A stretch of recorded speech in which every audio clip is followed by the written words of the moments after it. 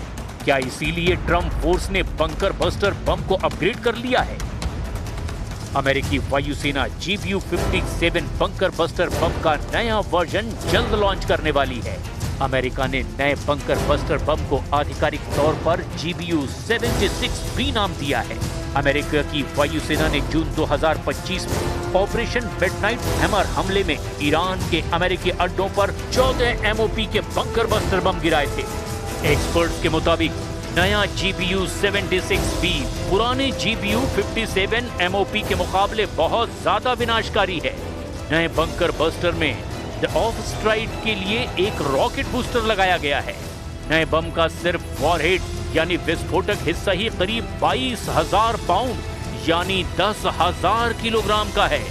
नए GBU-76B को इस तरह डिजाइन किया गया है कि इसे अमेरिका के B-21 रेडर स्टेल्थ बॉम्बर में लोड किया जा सके। कंक्रीट को चीरकर अंडरग्राउंड अड्डों को मटिया मेट करने वाले बमों का हमला ईरान झेल चुका है। ईरान ने अमेरिका के सभी हथियारों का तोड़ तलाश लिया है, लेकिन हिजबुल्लाह इजराइल के आगे फिलहाल कहीं नहीं टिक पा रहा है। इसीलिए ईरान ने 24 घंटे के दौरान बहुत बड़ा उलटफेर किया है। ईरान ने इजराइल के खिलाफ हिजबुल्लाह को फिर से सुपर एक्टिव कर दिया है। हसन नसरल्लाह के बेटे जवाद नसरल्लाह यानी जूनियर नसरल्लाह को ईरान वॉर कमांडर बनाया जा सकता है। जवाद नसरल्लाह लेबनान में क्राउड पुलर कमांडर हैं। उनके नाम पर सितंबर 2025 में बेरूत में लड़ाकों का जन सैलाब उमड़ आया था। तब जूनियर नसरल्लाह यानी हसन नसरल्लाह के बेटे जवाद नसरल्लाह ने बड़ी वार्निंग दी थी। जवाद नसरल्लाह ने दावा किया था कि हिजबुल्लाह से हथियार छीनने के बारे में सपने में भी नहीं सोचना।